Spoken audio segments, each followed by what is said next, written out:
Good day. Welcome to our Community Infinity Safety Awareness Program, where we talk about the different issues and festivities which we are going to celebrate, where we all the community members can join.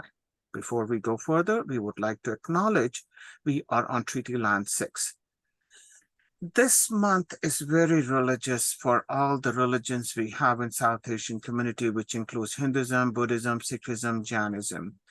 In Hinduism, we are celebrating Diwali, and in Sikhism, we are celebrating Bandi Chhor.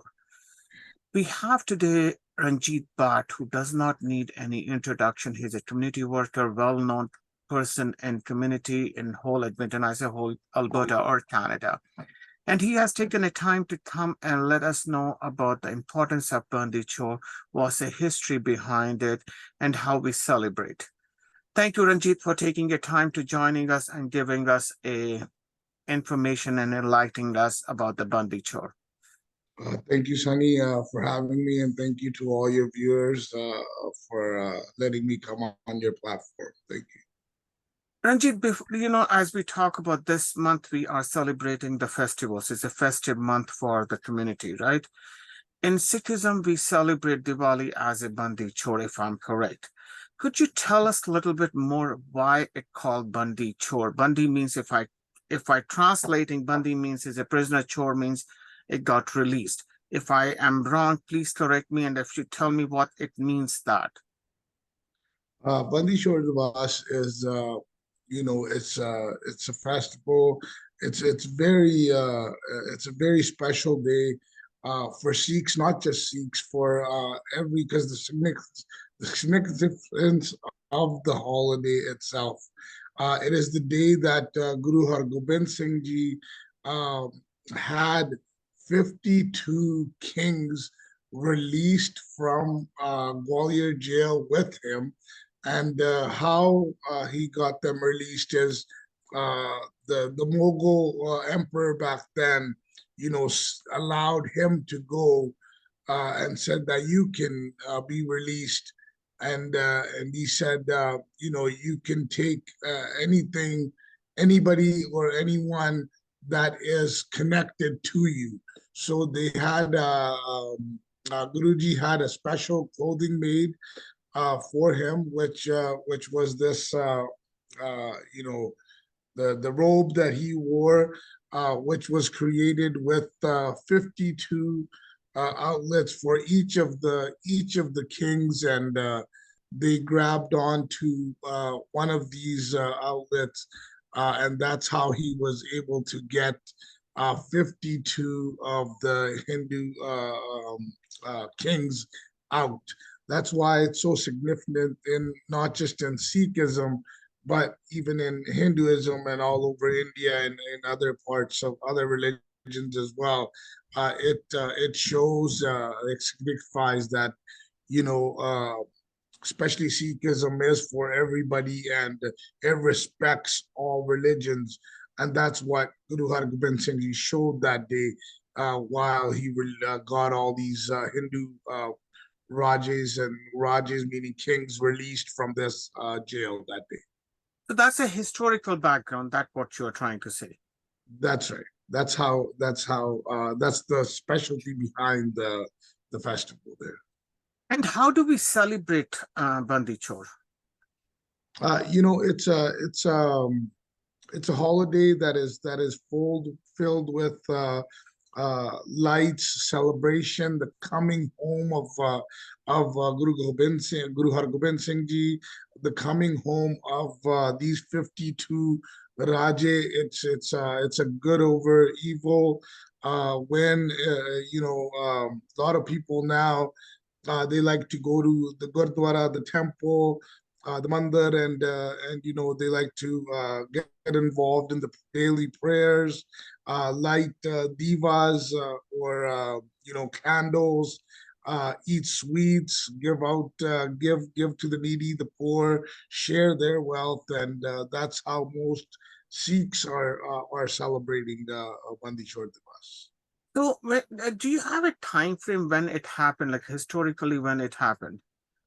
If I am not wrong, I think it was um, if I am not wrong, I don't know It's about the 15, exact. 1600 century, right? That's right. And if I'm not wrong, I think it was in between the 15, not, because in 1699 was when the Khalsa was created. So it was in between the 15th and the 16th century. So it's a very important day or a festival in the Khalsa or Sikh religion. 100%. It's very very important, and it signifies so much that mankind, humankind, and that's what the gurus were set out to do, as they showed the world that humanity is above everything. Humanity is the number one religion, that we will take care of the ones that need us, not it doesn't matter which religion you belong to. And when they showed the Mughal emperors who were taking over India at that time and turning, anything and everyone that they saw into Muslims, they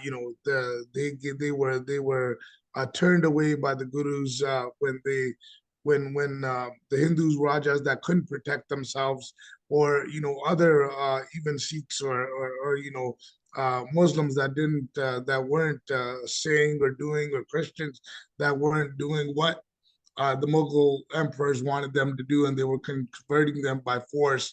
And this is what, the way that the Guru stopped them, and stood for mankind and stood for humanity, as you would say it. So if I understood correctly, Ranjit, I did spoke to Pandit Pankaj Dixit ji shortly before, before I'm talking to you.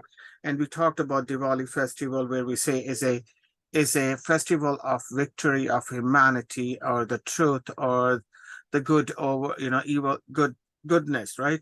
So if I'm understanding what you are, how you are explaining in Sikhism is the same thought or same philosophy or same belief is a victory of the good, victory of the humankind over the evil. That's correct. That's correct. Both of these most of these festivals have a significant value in their own religions, but basically, they're meant to show that you know uh, good does prevail over evil, and there will be, and there always have been, the ones that stand up to the evil when it does come. Ranjit, is the other question. It's always comes, when we come, especially from as a being the first generation out of India, right? We are celebrating, we know the significance, but when we are in Canada, we are always working, like time by time we are living. So we sometimes lose the concept or the history or the significant. Even we know that, but we are failing. I should not be saying failing, but sometimes we fail to involve or pass the information to the children's, right? Or to the young generation. How we can do that, in your opinion, and because you are a social worker too, you're very well involved in the community, how we can do that without losing this beautiful history we have?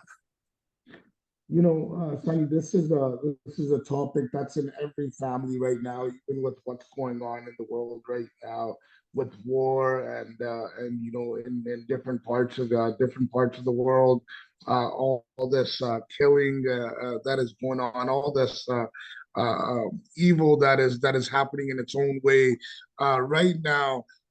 Every family is trying to pass on the culture and their beliefs onto their kids and their grandkids, trying to make sure that each culture, each history doesn't just die or go when they go.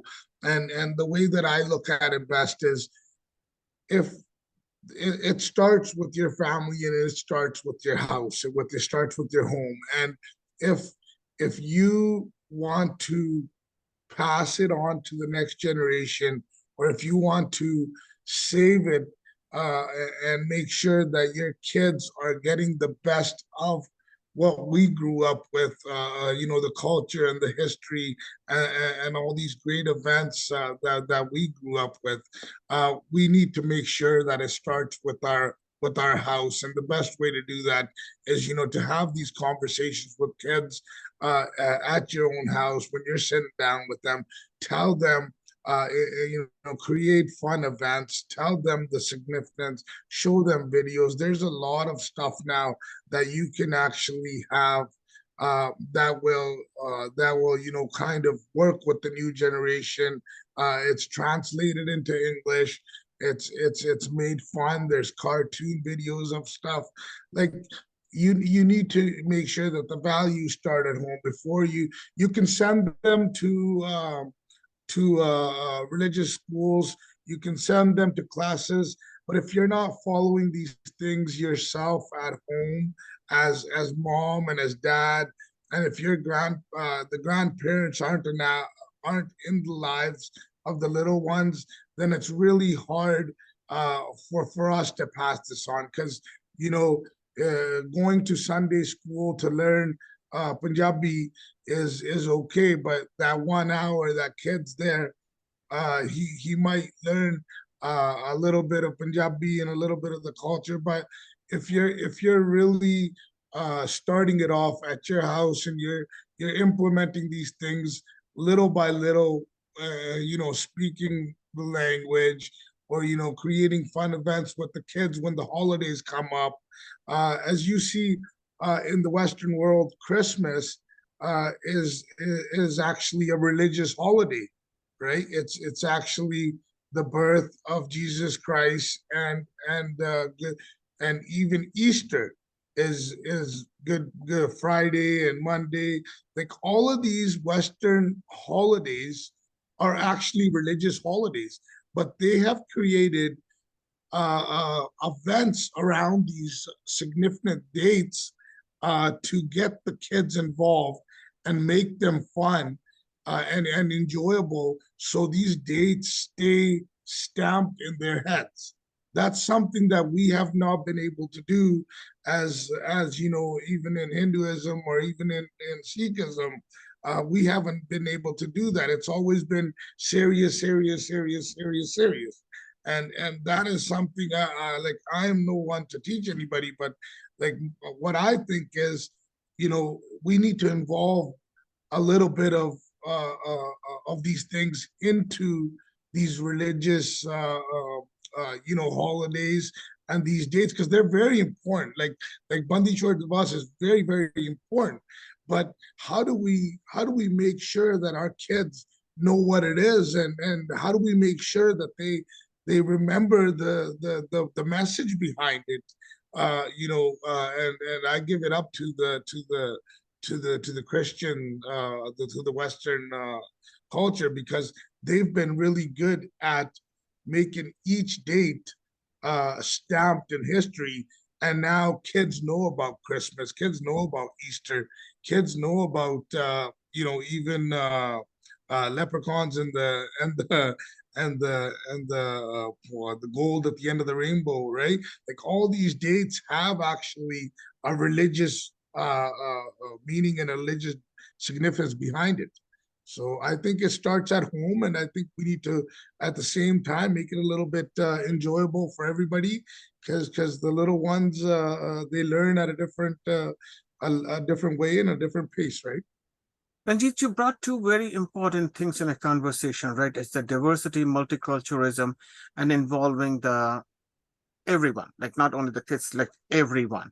Like, For sure. not like go beyond the religion, go beyond go outside the box and involve everyone. And For sure. Edmonton or Canada or Alberta or North America, we are very diverse community. Just don't have, even in Edmonton, like, we don't only have Hindu, Sikh, we have other cultures and communities also. So That's right. in your opinion, like, being a social worker or a community worker, how can we involve other communities, or giving them information, or even when we are celebrating these festivals at temple or gurdwaras, how do we invite them, or how, or so they are welcome also, or not just a welcome, so they are learning also? you know, like, you do a lot of social work, and we will get out and we go and try to give to the needy as much as our schedules and our finances allow us. But I really think that, you know, it's good to go pray at the temple. It's good to go pray at the Gurdwara.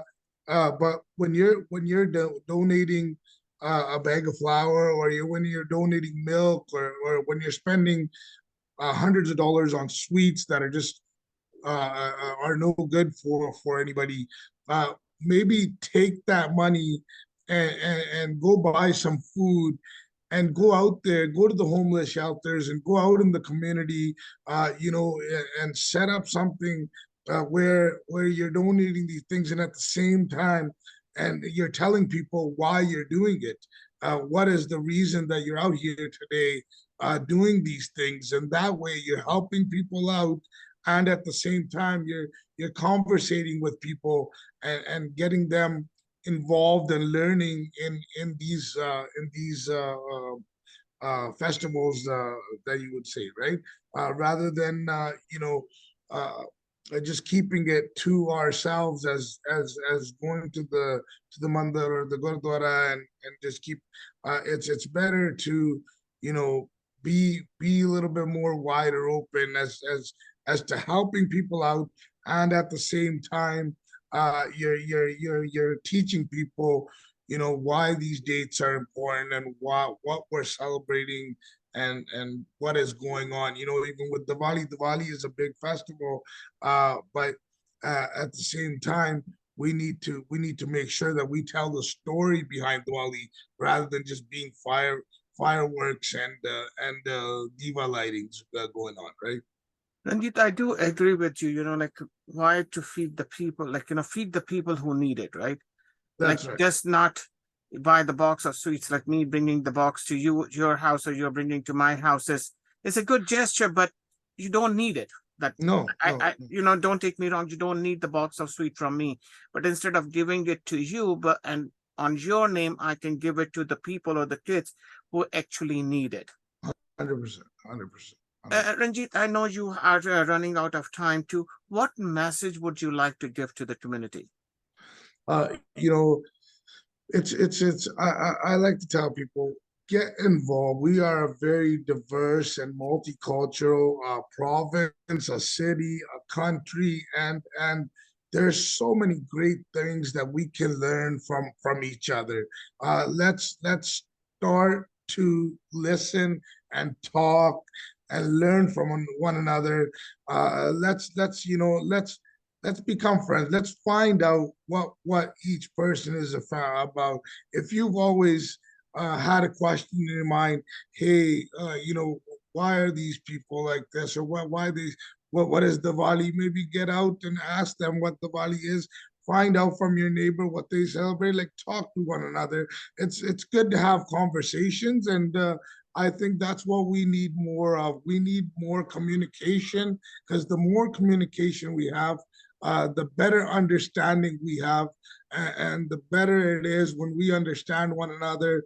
We ask each other questions. There might not be everything we agree with, but one thing we will agree with is you and me have the same belief, which is, to do good. We want to feed our families. We want to do good. We want to have a good job, and we want our kids to be safe. Like, all of these things, and it doesn't matter what religion it is, they're all the same. All of the goals are the same. So the best thing to do is have conversations with one another, and let's get out there and enjoy these holidays, and let's make sure that we tell our friends and our kids what sacrifices were made for us to get here, and for us to be enjoying what we enjoy today. What sacrifices our gurus or our gods and our ancestors made back in the days, No, and I what really message they were trying to give. no, Ranjit, I agree with you what you said word by word. The clear and consistent communication, awareness, and a knowledge creates a humanity, creates a humbleness, because then we do understand, even though we are different, but internally we are all same, because we have some same values. 100%. Thank you for taking the time, Ranjit, to give us a knowledge about Bandi Chhor and sharing your thoughts about the festival time. Before we go, happy Diwali, happy Bandi Chhor. Stay blessed. Thank you very much, Sunny, for having me, and thank you to your listeners and your the ones that you watch. And happy Bandi Chhor and happy Diwali. And I hope everybody has a wonderful holidays. Thank you. Thank you very much.